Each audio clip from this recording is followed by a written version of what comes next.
Now, many people are becoming more unsettled by what is happening in Rivers State and the decision by President Tinubu to suspend the democratic structures there. And now his sole administrator in the state has gone even further, suspending all political office holders in the state, including the Secretary to the Government, the Chief of Staff, all commissioners, chairpersons, members of boards, agencies, commissions, institutions and parastatals, as well as special advisors, special assistants, and senior special assistants. The move has raised many questions with very few answers. What exactly does President Tinubu want to do there? How much does he care about the niceties of democracy that appear to have been so badly hit? And the people of Rivers State still reeling from both the ongoing political war and now the state of emergency. What price are they going to have to pay as the crisis races ahead? A crisis that seemed to be informed by the still mysterious bromance that appears to exist between President Tinubu and Minister Nyesom Wike. And how can Governor Fubara reconstitute under such circumstances? Well, for more on this, I'm joined now in the studio by the country director of ActionAid Nigeria, Andrew Mamedu, who is a well-known advocate of good governance. Thank you very much indeed for coming in. Thank you, Charles. What is your reaction to this latest move by President Tinubu's sole administrator in Rivers State to suspend all political office holders in the state?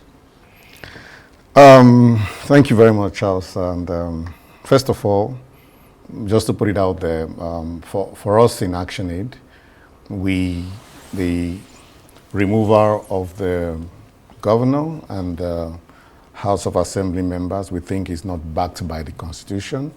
We have looked at the Constitution, we have spoken to a number of lawyers, including retired justices, and clearly we feel and we know that it's not backed by the Constitution. But of course, thank God some governors have gone to the Supreme Court, let the Supreme Court interpret it. So from where we stand, that is not supposed to have happened. The state of emergency is debatable. Have we gotten to the point where Rivers would have been declared? How to have a state of emergency is debatable.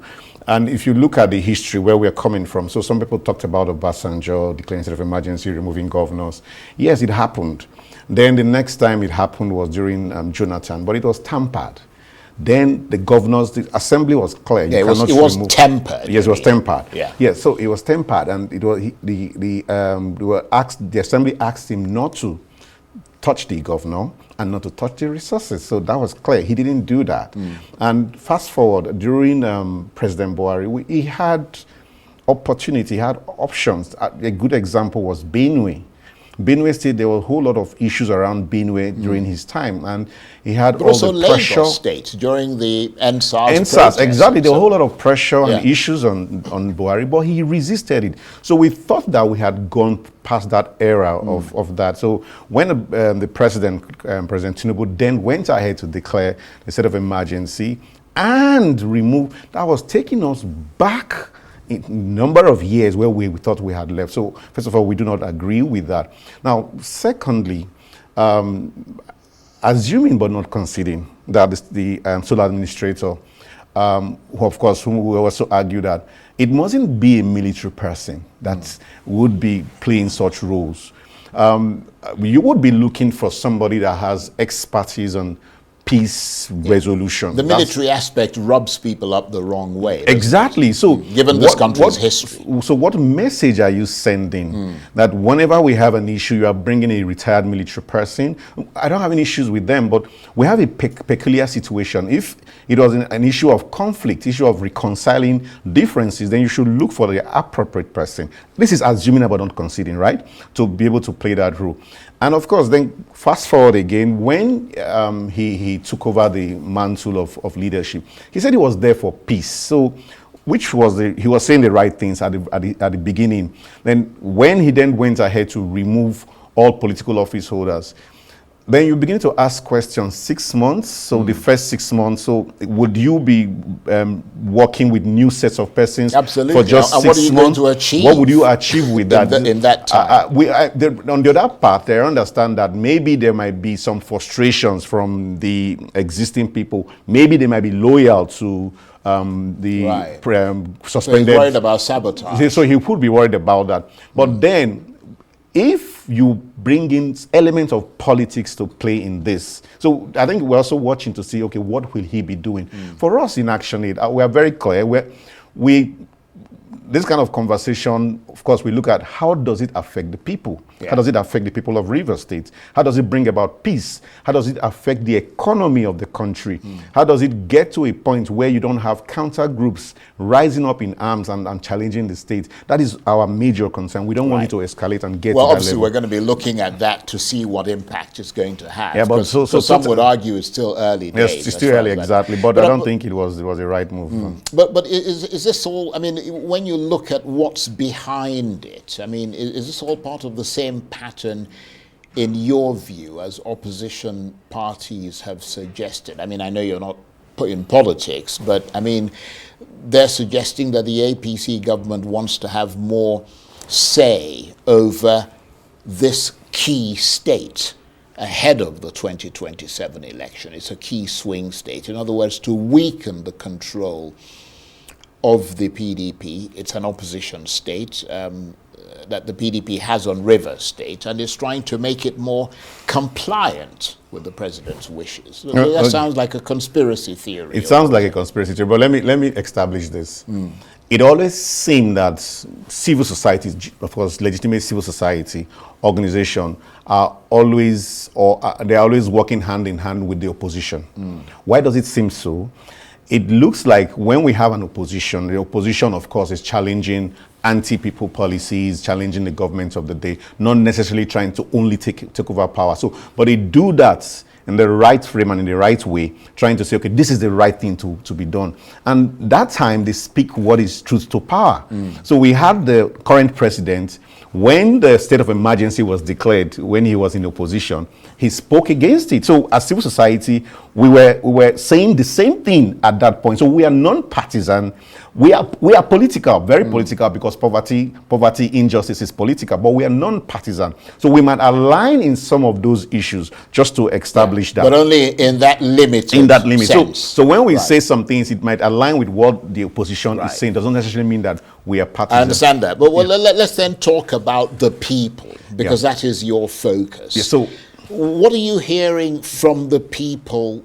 You know, because I know you're doing work in Rivers State and across Nigeria. What are you hearing from the people there? Is this move by the sole administrator contentious? So the bottom line of this is, whatever we do, how do we make sure that the power belongs to the people?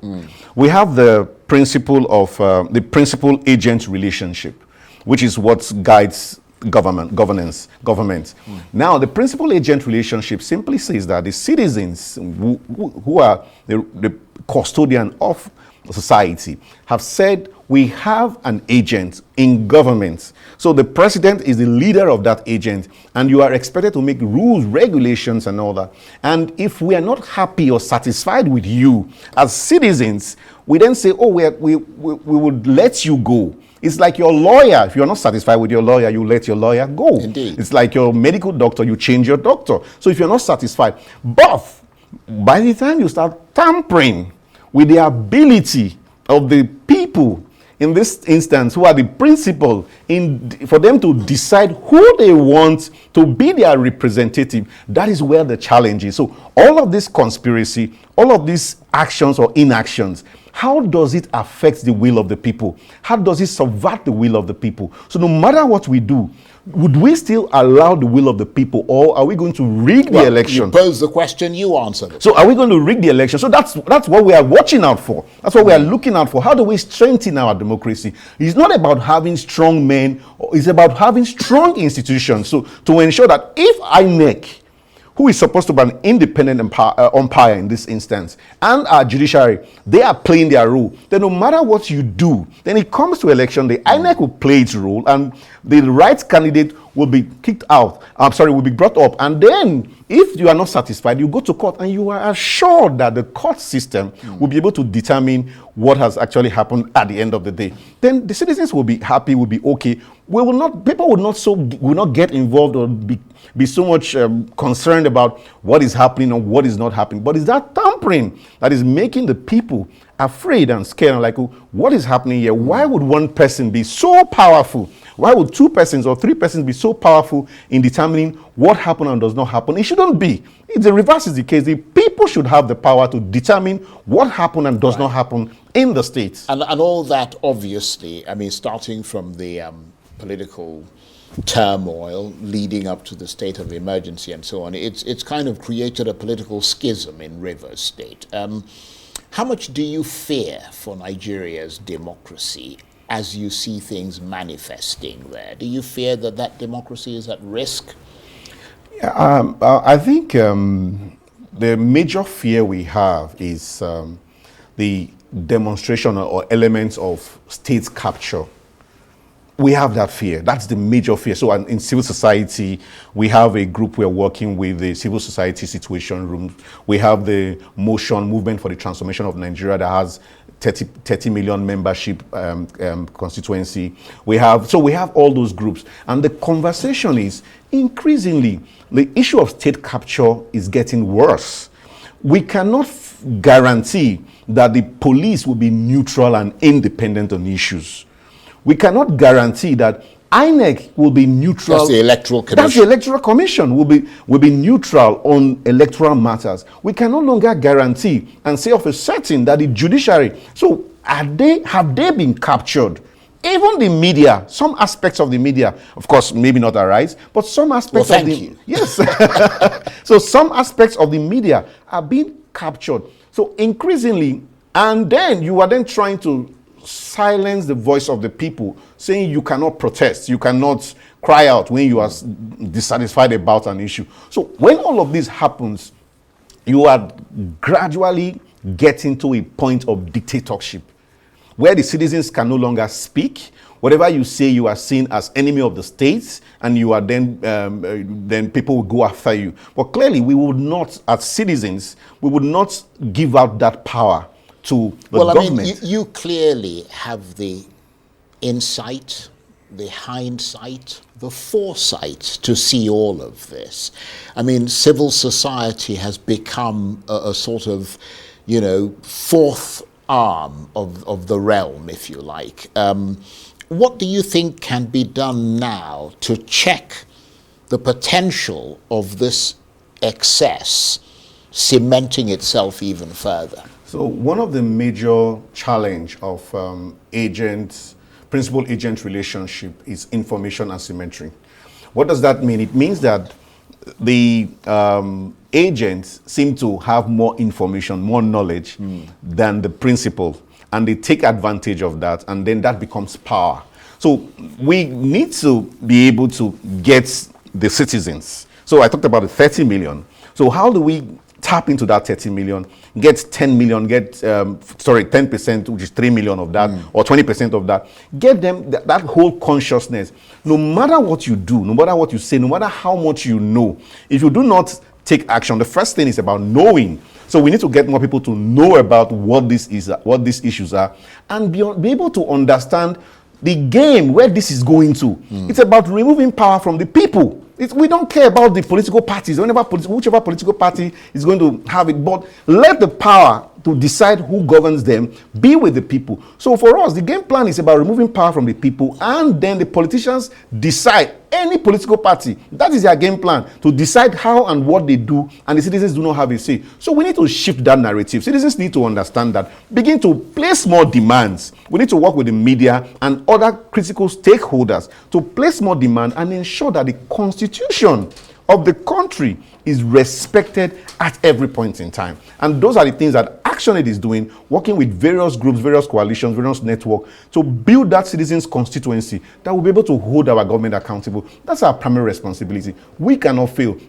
They say that judiciary is the last hope of the common man, but increasingly it's becoming a mirage for that to be. Well, I was going to ask you, because some people, obviously you mentioned the governors and so on, even citizens of Rivers State have gone to courts. They're looking for interpretation, if you like, help from the judiciary. But how shaky is the Nigerian judiciary in that context, in the face of the might of the executive and the potential of the state capture that you're talking about? So we now understand that the judiciary is also very critical, even in the electoral process, in the governance process. So now we are beginning to get more citizens involved or interested in holding the judiciary accountable. So if the judiciary knows that citizens' eyes are on us, eyes on the judiciary, citizens are asking questions. Yeah, but their eyes have been on it for No, not like this, not like this. So it's been getting worse and worse. So we've seen judgments, so the IMO judgment, we've seen some judgments that are questionable, right?